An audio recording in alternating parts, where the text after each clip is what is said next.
Nah, jika Gubernur NTB menyatakan siap dalam menghadapi gelaran World Superbike di sirkuit Pertamina Mandalika Lombok pada 11-13 November, lalu bagaimana dengan kesiapan sarana prasarana di sirkuit yang tinggal 3 hari lagi ini? Malam ini kita berbincang dengan Direktur Utama Mandalika Grand Prix Association, Priyandi Satria. Halo, selamat malam Mas Andi, terima kasih loh sudah mau bergabung bersama kami. Ini pasti lagi sibuk-sibuknya nih hari-hari ini. Selamat malam Mas Iqbal Kurniadi, selalu siap bekerja mensukseskan ajang WSBK Mandalika 2022. Oke, Mas Andi, ini bagaimana perkembangan perbaikan sirkuit? Ada kabar bahwa ada yang istimewa terkait sirkuit ini, Mas Andi? Ya, jadi izin kami melaporkan bahwa kami telah menyelesaikan track improvement yang kami bagi menjadi perbaikan curbs dari curbs yang reguler menggunakan curbs Misano. Kemudian kami telah melakukan pelebaran run-off di beberapa area. Tujuannya selain safety juga membuat ajang ini semakin lebih menarik ya. Jadi kalau pembalapnya out dari tikungan tidak langsung masuk gravel, masih di area run-off, bisa cepat kembali ke lintasan dan menyajikan ajang susul-menyusul yang lebih menarik lagi.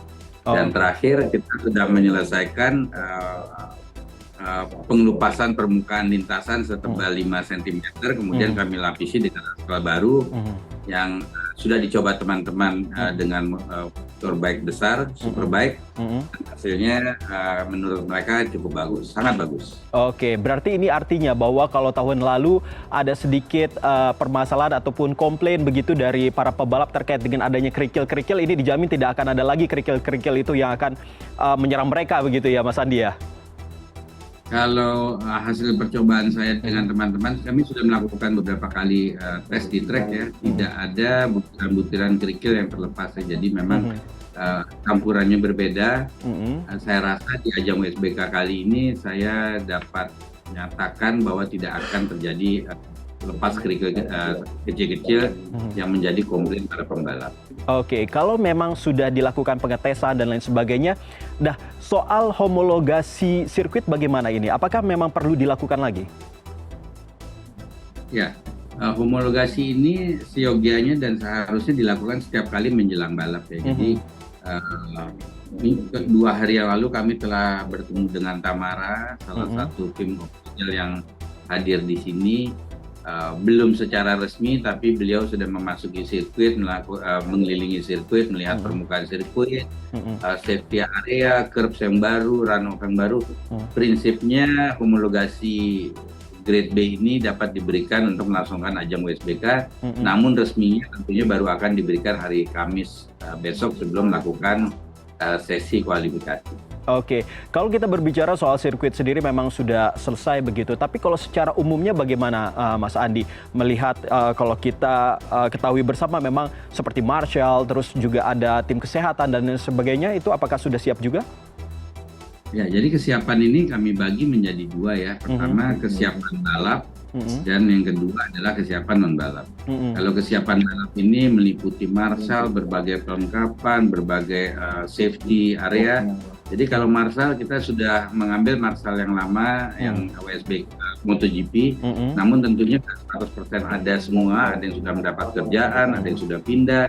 Jadi kami melakukan rekrutmen lokal lagi dari Mandalika, kemudian melebar sampai Lombok, satu pulau NTB kami rekrut. Itu sudah dilakukan training dari IMI sebagai federation di Indonesia, perpanjangan tangan dari FIM sudah ada di sini melakukan training. FIM sendiri bersama IMI tadi pagi sudah memeriksa berbagai kelengkapan peralatan Marshall, mulai dari bendera, pemadam kebakaran, malah sudah melakukan simulasi kebakaran. Semuanya sudah lengkap. Oke. Dan yang non balapnya ini ya persiapan pembuatan area parkir, yang lain-lain, tenda dan lain-lain. Tapi kalau soal pebalapnya sendiri bagaimana? Kalau kita tunggu-tunggu ada informasi bahwa belum semuanya tiba di Lombok. Apakah justru untuk hari ini sudah semuanya siap sedia? Sudah ada semuanya? Khusus pembalap jadi persepsinya beda nih. Kalau WSBK tahun lalu sama MotoGP 2022 kan, memang sengaja kami meminta semua pembalap dan tim ini datang dengan charter flight, satu pesawat, karena kita menerapkan sistem bubble. Ini kan masih COVID. Nah, setelah COVID-nya sudah tidak ada lagi, pembalap ini datangnya dengan free will. Jadi Dorna sendiri pun tidak mengatur jadwal keberangkatan kedatangan mereka, sehingga kami sendiri juga tidak mengetahui detailnya. Tapi beberapa pembalap saya lihat udah ada yang posting di sosmed segala ya, ada jalan-jalan di Bali, ada yang surfing, ada yang foto di depan sirkuit Mandalika. Jadi saya sebagian besar pembalap sudah ada di Indonesia hari ini. Datang beberapa ya, Toprak hari ini datang mendarat jam 6 sore. Jadi satu persatu sudah berdatangan, sudah siap. Tapi kalau berbicara soal para peserta dan juga pembalap begitu, kalau soal logistiknya sendiri bagaimana? Apakah memang juga sudah tiba seluruhnya? Kalau logistik peralatan balap, jadi motor balap maupun peralatan live timing dan juga live broadcastnya dia 100% sudah berada di sirkuit, sudah dilakukan pembongkaran oleh yang disaksikan oleh pihak Dorna, FIM, dan juga dilakukan oleh pihak Bea Cukai. Jadi 100% barangnya mereka sudah dibuka dan sudah ditaruh di garasi sesuai dengan nomor yang mereka pesan masing-masing. Mas Andi, kami ada data terkait dengan World Superbike tahun lalu, di mana kapasitas penonton ini mencapai 25.000 penonton. Di MotoGP Mandalika Maret lalu mampu 63.000 penonton. Nah, untuk di saat ini, di tahun ini yang akan kita hadapi bersama 3 hari lagi, ini kira-kira berapa penonton kapasitasnya ataupun targetnya?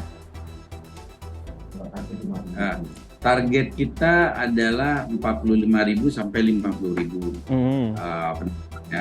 Namun hingga saat ini kami masih terus menjajaki penjualan tiket, dan tentunya kami juga berusaha bekerja sama dengan pihak pemerintah provinsi, pemerintah kabupaten setempat, karena kedepannya kami ingin memanfaatkan penonton dari Pulau NTB ini untuk menjadi salah satu mayoritas penonton kami. Oke, ini ada kalau kita lihat untuk harga tiketnya sendiri bagaimana ini, Mas Andi? Harga tiketnya sudah kita diskus saat melakukan launching di Jakarta bulan lalu. Namun kita punya special price untuk warga yang memegang KTP dari NTB. Jadi khusus untuk NTB kita bedakan karena lagi-lagi ini sirkuit adanya di Pulau NTB. Berarti ada special price ya. Jadi siapapun bisa untuk mencoba untuk membelinya, apalagi warga yang ada di Lombok ya, Mas Andi ya. Untuk kategori-kategorinya gimana? Malah di kategorinya ada Royal VIP Box, kemudian ada yang kedua ada Deluxe Box, kemudian ada Tribun, dan tentunya yang terakhir ada Grandstand yang area berdiri bisa keliling ya. Namun di ajang kali ini kami mengadakan side event yang berbeda ya. Jadi di event ini kami mengadakan side event musik, festival musik. Kemudian di dalam area yang sama berjarak 200 meter, 250 meter itu kami membuat Lombok Sumbawa Festival. Jadi ini Lombok Sumbawa Festival ini merupakan seperti pekan raya yang akan menjadi kegiatan rutin dikerjakan dan dikelola oleh pemerintah setempat. Oke, nah ini soal cuaca, lagi-lagi ini kan belakangan ini di Indonesia khususnya sedang tidak bersahabat begitu, Mas Andi. Nah, mitigasi yang dilakukan oleh pihak panitia dan lain sebagainya begitu terkait dengan cuaca bagaimana? Kami sendiri sudah berkoordinasi dengan pihak Dorna dan FIM, malah juga kami sendiri punya alat pemantau cuaca, dan FIM dan Dorna juga membawa alat sendiri. Kami sepakat kemungkinan hujan di acara balap adalah 50-50. Namun dari mereka membiarkan apa yang akan terjadi ya terjadi. Jadi mereka juga sudah bilang kepada para pembalap kemungkinan hujan ini ada, sehingga ya, kalau hujan ya hujan, kita balap dengan wet tire ya. Jadi begitu yang mereka sepakati dengan kami. Mas Andi tadi menarik berbicara soal Toprak sendiri yang mungkin saja bisa memegang kunci juara begitu. Apakah ada persiapan khusus begitu untuk di sirkuit terkait dengan hal ini? Kami tidak mempersiapkan sesuatu yang khusus ya, sesuai dengan diskusi kami dengan Dona. Ya. Seperti Mas Iqbal bilang, memang sangat mungkin di ajang WSBK hari Sabtu malah untuk menciptakan juara dunia yang baru. Kami cuma akan memberikan kenang-kenangan dari sirkuit Mandalika atas diciptakannya juara dunia untuk kali pertamanya di Pertamina Mandalika International Circuit. Oke, baik. Terima kasih Mas Andi.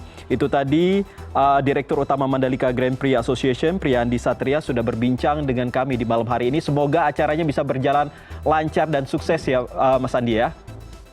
Baik, terima kasih banyak atas restunya Mas Iqbal. Baik Mas Andi. Selamat malam Mas Andi.